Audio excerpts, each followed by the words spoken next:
നെന്മാറ വല്ലിങ്ങിവേലയ്ക്ക് കൂറിയിടുന്നതിന് മുന്നോടിയായി അയിലൂർ ശിവക്ഷേത്രത്തിൽ നിന്ന് നെല്ലിക്കുളങ്ങര ക്ഷേത്രത്തിലേക്ക് എഴുന്നള്ളത്ത് നടത്തി. വേലിക്ക് കൂറിയിടുന്നതിന് മുന്നോടിയായി രാവിലെ അയിലൂർ ശിവക്ഷേത്രത്തിൽ നിന്ന് ദേവിയെ നെല്ലിക്കുളങ്ങര ക്ഷേത്രത്തിലേക്ക് എഴുന്നള്ളിച്ച് കൊണ്ടുവരുന്ന ചടങ്ങാണ് നടന്നത്. അയിലൂരിൽ നിന്ന് തിടമ്പേറ്റിയ ആന, വാദ്യഘോഷം എന്നിവയോടെയാണ് കാൽനടയായി നെല്ലിക്കുളങ്ങര കാവിലെത്തിയത്.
അയിലൂർ ശിവക്ഷേത്രത്തിൽ ഉപവഷ്ടിയായിട്ടുള്ള പാർവതീദേവി നെല്ലിക്കുളങ്ങര ഭഗവതിയുടെ സഹോദരി സങ്കല്പമാണ്. നെന്മാറ വല്ലങ്ങിവേലയ്ക്ക് മീനം 1 കൂറിയിടുന്ന നാളിൽ സഹോദരിയായ പാർവതീദേവിയെ വേല കാണാൻ എഴുന്നള്ളിക്കുന്ന ചടങ്ങാണിത്. മീനം 20 വേല കഴിഞ്ഞ മീനം 21 അയിലൂരിലേക്ക് തിരിച്ചെഴുന്നള്ളത്ത് നടക്കും. ഇടയ്ക്ക് മുറിഞ്ഞുപോയ ഈ ചടങ്ങ് 5 വർഷം മുൻപാണ് ആനയും ആളും ആരവങ്ങളുമായി വീണ്ടും നടത്താൻ തുടങ്ങിയത്.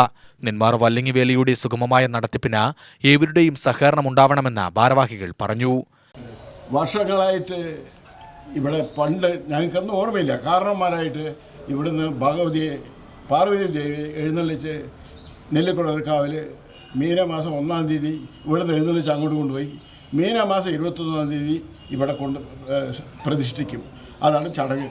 വളരെ വർഷങ്ങളായിട്ട് അത് മുടങ്ങിയിട്ട് ഇപ്പോൾ 5 വർഷമായിട്ടാണ് ഇത് നടന്നു വരുന്നത്. 5 തട്ടമാണ് അമ്മയ്ക്കുള്ളത്. അത് മുടങ്ങാണ്ട് ഇനിയെങ്കിലും ഇവിടുന്ന് അങ്ങോട്ട് ഭഗവതിയും അയിലൂരപ്പൻ്റെയും സഹായം കൊണ്ട് ഇത് തുറന്നു വരാനുള്ള ഒരു പ്രാർത്ഥനയാണ് ഞങ്ങൾക്ക് ഇവിടെ നമ്മുടെ മുമ്പിൽ പറയാനുള്ളത്, ജനങ്ങളുടെ മുമ്പിൽ പറയാനുള്ളത്. പിന്നെ ഇത്തവണ കാലാവസ്ഥ വളരെ മോശമാണ്, നല്ല ചൂടുണ്ട്. പേപ്പറിലൊക്കെ നിങ്ങൾ വായിച്ചിട്ടുണ്ടാകും. ഒരു ആപത്തും കൂടാണ്ട്, വെടിക്കെട്ടിനായാലും ശരി, ആയാലും ശരി, ഒരു ആപത്തും കൂടാണ്ട് ശ്രീ അയിലൂരപ്പൻ ഭഗവാനും ശ്രീ നെല്ലിക്കുളങ്ങര ഭഗവതിയും കൂടെ ഞങ്ങളുടെ തട്ടകത്തിലെ ഉത്സവം വളരെ ഭംഗിയാക്കി തരണമെന്നും ആ വേല കാണാൻ പറ്റുന്ന അന്യദേശത്തിലെ ഭക്തന്മാരായാലും പ്രത്യേകിച്ച് നെന്മാറ വല്ലങ്ങി അയിലൂരിലത്തെ ആൾക്കാർക്ക് ഒരു കുഴപ്പവും വരാണ്ട് ഭഗവാന് കാത്തുകൊള്ളണമേ എന്ന് ഞങ്ങൾ കൂട്ടപ്രാർത്ഥന നടത്തുന്നത്. ഈ പ്രാർത്ഥന ഭഗവാനും കേൾക്കണം, ഭഗവതിയും കേൾക്കണം എന്ന് മാത്രമേ എനിക്ക് ജനങ്ങൾക്ക് വേണ്ടി ഇവിടെ മുമ്പിൽ വെക്കാനുള്ളൂ. UTV news, Palakkad.